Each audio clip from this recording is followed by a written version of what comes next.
شروع اللہ کا نام لے کر جو بڑا مہربان نہایت رحم والا ہے۔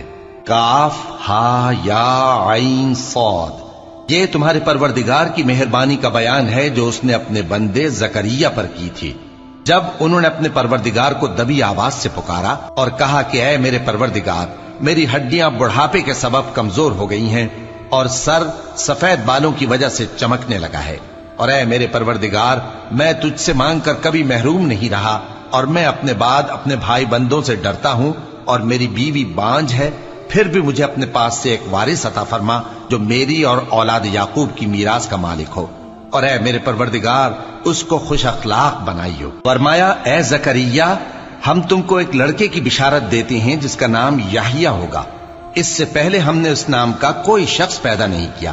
انہوں نے کہا کہ پروردگار، میرے ہاں کس طرح لڑکا ہوگا جبکہ میری بیوی بانجھ ہے اور میں بڑھاپے کی اس حالت کو پہنچ گیا کہ سوکھ گیا ہوں۔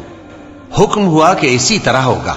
تمہارے پروردگار نے فرمایا ہے کہ مجھے یہ آسان ہے، اور میں پہلے تم کو بھی تو پیدا کر چکا ہوں اور تم کچھ چیز نہ تھے۔ کہا کہ پروردگار، میرے لیے کوئی نشانی مقرر فرما۔ فرمایا نشانی یہ ہے کہ تم صحیح و سالم ہوتے ہوئے 3 رات دن لوگوں سے بات نہ کر سکو گے۔ پھر وہ عبادت کے حجرے سے نکل کر اپنی قوم کے پاس آئے تو ان سے اشارے سے کہا کہ صبح و شام تسبیح کرتے رہو۔ فرمایا اے یحییٰ، ہماری کتاب کو مضبوطی سے تھامے رہو، اور ہم نے ان کو لڑکپن ہی میں دانائی عطا فرمائی تھی اور اپنے پاس سے شفقت اور پاکیزگی دی تھی، اور وہ پرہیزگار تھے، اور وہ اپنے ماں باپ کے ساتھ نیکی کرنے والے تھے اور سرکش اور نافرمان نہیں تھے۔ اور جس دن وہ پیدا ہوئے اور جس دن وفات پائیں گے اور جس دن زندہ کر کے اٹھائے جائیں گے ان پر سلام ہے۔ اور کتاب یعنی قرآن میں مریم کا بھی تذکرہ کرو، جب وہ اپنے لوگوں سے الگ ہو کر مکان کے مشرقی حصے میں چلی گئیں، پھر انہوں نے ان کی طرف سے پردہ کر لیا تو ہم نے ان کی طرف اپنا فرشتہ بھیجا، سو وہ ان کے سامنے ایک خوبصورت مرد کی صورت میں آیا۔ مریم بولی کہ اگر تم پرہیزگار ہو تو میں تم سے بچنے کے لیے رحمان کی پناہ لیتی ہوں۔ فرشتے نے کہا کہ میں تو تمہارے پروردگار کا بھیجا ہوا یعنی فرشتہ ہوں، اور اس لیے آیا ہوں کہ تمہیں پاکیزہ لڑکا بخشوں۔ مریم نے کہا کہ میرے ہاں لڑکا کیوں کر ہوگا جبکہ مجھے کسی مرد نے بطور شوہر چھوا تک نہیں اور میں بدکار بھی نہیں ہوں۔ فرشتے نے کہا کہ یوں ہی ہوگا۔ تمہارے پروردگار نے فرمایا کہ یہ مجھے آسان ہے اور میں اسے اسی طریق پر پیدا کروں گا تاکہ اس کو ہم لوگوں کے لیے اپنی طرف سے نشانی اور ذریعہ رحمت بنائیں، اور یہ کام مقرر ہو چکا ہے۔ چنانچہ وہ اس بچے کے ساتھ حاملہ ہو گئیں اور اسے لے کر ایک دور جگہ چلی گئیں۔ پھر درد ذہ ان کو کھجور کے تنے کی طرف لے آیا، کہنے لگیں کہ کاش میں اس سے پہلے مر چکتی اور بھولی بسری ہو گئی ہوتی۔ تب ان کے ٹیلے کے نیچے کی جانب سے فرشتے نے ان کو آواز دی کہ غمناک نہ ہو، تمہارے پروردگار نے تمہارے نیچے ایک چشمہ پیدا کر دیا ہے، اور کھجور کے تنے کو پکڑ کر اپنی طرف ہلاؤ، وہ تم پر تازہ عمدہ کھجوریں گرائے گا، تو کھاؤ اور پیو اور آنکھیں ٹھنڈی کرو۔ اگر تم کسی آدمی کو دیکھو تو کہنا کہ میں نے اللہ کے لیے روزے کی منت مانی، تو آج میں کسی آدمی سے ہرگز کلام نہیں کروں گی۔ پھر وہ اس بچے کو اٹھا کر اپنی برادری والوں کے پاس لے آئیں۔ وہ کہنے لگے کہ مریم، یہ تو نے برا کام کیا۔ اے ہارون کی بہن، نہ تو تیرا باپ ہی برا آدمی تھا اور نہ تیری ماں ہی بدکار تھی۔ تو مریم نے اس بچے کی طرف اشارہ کیا۔ وہ بولے کہ ہم اس سے کہ گود کا بچہ ہے کیسے بات کریں؟ بچے نے کہا کہ میں اللہ کا بندہ ہوں، اس نے مجھے کتاب دی ہے اور نبی بنایا ہے، اور میں جہاں ہوں اور جس حال میں ہوں اس نے مجھے صاحب برکت بنایا ہے، اور جب تک زندہ ہوں مجھ کو نماز اور زکوٰۃ کا ارشاد فرمایا ہے، اور مجھے اپنی ماں کے ساتھ نیک سلوک کرنے والا بنایا ہے اور سرکش و بدبخت نہیں بنایا، اور جس دن میں پیدا ہوا اور جس دن مروں گا اور جس دن زندہ کر کے اٹھایا جاؤں گا مجھ پر سلام ہے۔ یہ مریم کے بیٹے عیسیٰ ہیں، اور یہ سچی بات ہے جس میں لوگ شک کرتے ہیں۔ اللہ کو شایع نہیں کہ کسی کو بیٹا بنائے، وہ پاک ہے، جب کسی چیز کا ارادہ کرتا ہے تو اس کو یہی کہتا ہے کہ ہو جا تو وہ ہو جاتی ہے، اور بے شک اللہ ہی میرا اور تمہارا پروردگار ہے، تو اسی کی عبادت کرو، یہی سیدھا رستہ ہے۔ پھر اہل کتاب کے فرقوں نے باہم اختلاف کیا، سو جو لوگ کافر ہوئے ہیں ان کو بڑے دن یعنی قیامت کے روز حاضر ہونے سے خرابی ہے۔ وہ جس دن ہمارے سامنے آئیں گے کیسے سننے والے اور کیسے دیکھنے والے ہوں گے، مگر ظالم آج کھلی گمراہی میں ہیں، اور ان کو حسرت و افسوس کے دن سے ڈرا دو جب بات فیصل کر دی جائے گی اور وہ غفلت میں پڑے ہوئے ہیں اور ایمان نہیں لاتے۔ ہم ہی زمین کے اور جو لوگ اس پر بستے ہیں ان کے وارث ہوں گے، اور ہماری ہی طرف ان کو لوٹنا ہوگا۔ اور کتاب میں ابراہیم کا ذکر کرو، بے شک وہ نہایت سچے تھے، پیغمبر تھے۔ جب انہوں نے اپنے باپ سے کہا کہ ابا، آپ ایسی چیزوں کو کیوں پوچھتے ہیں جو نہ سنیں اور نہ دیکھیں اور نہ آپ کے کچھ کام آ سکیں؟ ابا، مجھے ایسا علم ملا ہے جو آپ کو نہیں ملا، تو میرے ساتھ ہو جائیے، میں آپ کو سیدھی راہ پر لے چلوں گا۔ ابا، شیطان کی پوجا نہ کیجیے، بے شک شیطان اللہ کا نافرمان ہے۔ ابا، مجھے ڈر لگتا ہے کہ آپ کو اللہ کا عذاب آ پکڑے تو آپ شیطان کے ساتھی ہو جائیں۔ اس نے کہا کہ ابراہیم، کیا تو میرے معبودوں کے خلاف ہے؟ اگر تو باز نہ آئے گا تو میں تجھے سنسار کر دوں گا اور تو ہمیشہ کے لیے مجھ سے دور ہو جا۔ ابراہیم نے سلام علیکم کہا اور کہا کہ میں آپ کے لیے اپنے پروردگار سے بخشش مانگوں گا، بے شک وہ مجھ پر نہایت مہربان ہے، اور میں آپ لوگوں سے اور جن کو آپ اللہ کے سوا پکارا کرتے ہیں ان سے کنارہ کرتا ہوں اور اپنے پروردگار ہی کو پکاروں گا۔ امید ہے کہ میں اپنے پروردگار کو پکار کر محروم نہیں رہوں گا۔ اور جب ابراہیم ان لوگوں سے اور جن کی وہ اللہ کے سوا پرستش کرتے تھے الگ ہو گئے تو ہم نے ان کو اسحاق اور اسحاق کو یعقوب بخشے اور ہر ایک کو پیغمبر بنایا، اور ہم نے ان کو اپنی رحمت سے بہت سی چیزیں عنایت کی اور ان کا ذکر جمیل بلند کیا۔ اور کتاب میں موسیٰ کا بھی ذکر کرو، بے شک وہ ہمارے برگزیدہ تھے اور رسول تھے، نبی تھے، اور ہم نے ان کو طور کی داہنی طرف سے پکارا اور باتیں کرنے کے لیے نزدیک بلایا، اور اپنی مہربانی سے ان کو ان کا بھائی ہارون پیغمبر بنا کر عطا کیا۔ اور کتاب میں اسماعیل کا بھی ذکر کرو، وہ وعدے کے سچے اور رسول تھے، نبی تھے، اور وہ اپنے گھر والوں کو نماز اور زکوٰۃ کا حکم کرتے تھے اور اپنے پروردگار کے ہاں پسندیدہ تھے۔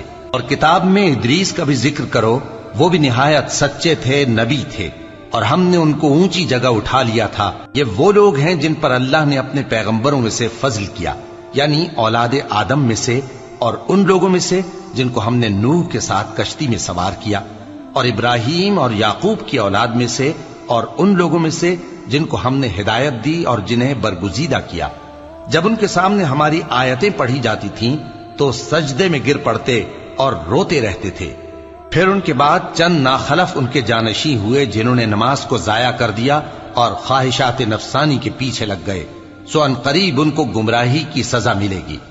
ہاں، جس نے توبہ کی اور ایمان لایا اور عمل نیک کیے تو ایسے لوگ بہشت میں داخل ہوں گے اور ان کا ذرا نقصان نہ کیا جائے گا، یعنی ہمیشہ کی بہشتوں میں جس کا اللہ نے اپنے بندوں سے وعدہ کیا ہے کہ جو ان کی آنکھوں سے پوشیدہ ہے۔ بے شک اس کا وعدہ نیکوکاروں کے سامنے آنے والا ہے، وہ اس میں سلام کے سوا کوئی بیہودہ کلام نہ سنیں گے اور ان کو صبح و شام کھانا ملے گا۔ یہی وہ جنت ہے جس کا ہم اپنے بندوں میں سے ایسے شخص کو مالک بنائیں گے جو پرہیزگار ہوگا۔